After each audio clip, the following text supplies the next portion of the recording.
Is this one's from mine? Sure, yeah. Okay. What's up, everybody? Down here in Austin. I've been here since last week, and anytime I'm in town, I enjoy visiting my friends, and today I'm visiting my good friend, Giancarlo Bodoni. Giancarlo, thanks for being here with us today. I've had a fun time training with Giancarlo the last couple days, and Giancarlo has graciously agreed to come on the channel and show us some cool things today. He asked me what I would like him to show. It was kind of hard for me to like choose something for him to show me, but one of the things I do like about his game is he's developed his standing game to a very high level in a very short amount of time. And one thing I wanted him to touch on was head positioning and the standing position and how he uses head positioning to get offense going. It's something that often gets overlooked, I think, right? Yeah. So I'll just hand the ball off to him and let him explain. All right, so yeah, he was asking me about head position, and I found that specifically for a type of game that I like to play in standing position, which is an underhook game, which can be very useful for jiu-jitsu players who haven't had a background in standing position. Specifically because, a lot of times taking shots and shooting on the knees and things like that can be, there's a pretty steep learning curve for that. And for the context of jiu-jitsu, it can kind of put you in a lot of danger. So not that we don't use leg attacks, but for the most part, I think that using them either as a gateway to the upper body or just favoring upper body grips in general is going to be more suitable for jiu-jitsu. So that's kind of like more or less, I think, something that John preaches a lot to us, and something that I've really taken to heart, because there's a lot of emphasis on wrestling in jiu-jitsu and people trying to learn wrestling, but I think it's important to understand what type of moves you're trying to learn and the context you're trying to learn them in.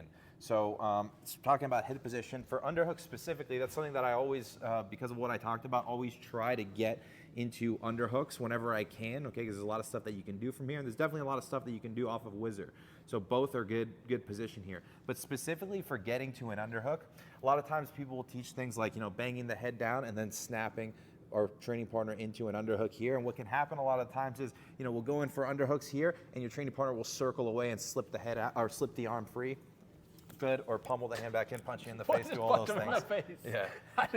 So a lot of times, let's say, for example, he gets an underhook on me. A lot of times people will slip the elbow this way, okay, or from here, they'll get their head inside. They're always looking to square up to you, and it's hard for you to keep that underhook. But one thing that can help you keep that underhook, rather than trying to punch it in from out here, is using head position, okay, to be able to get a much tighter, okay, grip on your partner. And it doesn't look like much, because typically when we go in, we punch the underhook. If I don't have head position and he doesn't move, okay, we get into an underhook here, okay? And he has a whizzer, and then from here he has head position. But if he's actively trying to clear that, a lot of times it can be hard to keep it if I don't have head position.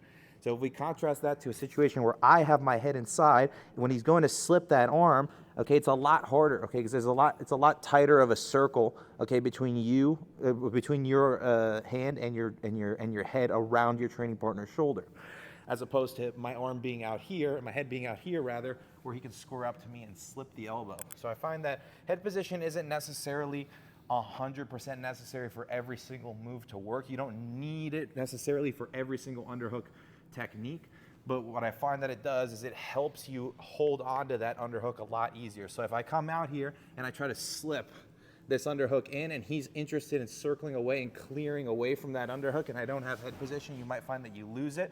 But if I manage to get my head inside, now when he goes to clear it, it's much, much easier for me to track this guy and potentially start going into different attacks from there. So I find that just for a variety of different reasons, you have your ability to push with your head. You can push into your training partner. There's a lot of different things you can do there. Your head's going to be a good line of defense. So for things like avoiding shots and down blocking, head position is important. But for the purposes of just getting to an underhook and being able to hold it long enough to be able to get something going, just having your head in place is just a good habit to build. And I found that when I was trying to really develop a good underhook game, when people started to realize that I wanted underhooks, they would start slipping squaring up to me and slipping out. Just that added element of using my head. And when I went in, just getting head position here, now when he goes to pull away from it, I'm able to track, okay, my partner a little bit longer. And then from here, okay, go into whatever offense that I want from that position. That's great. And quick follow-up question for you, Giancarlo. oftentimes when you see people initiate underhook offense, I think you touched on this briefly, is they forget the advantageous head position, if you may.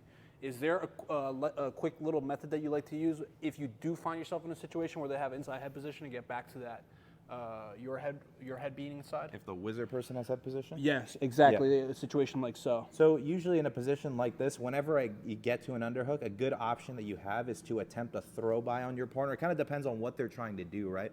But if you can attempt a throw by, a lot of times that gets their head out of the way and you can potentially start going into body locks.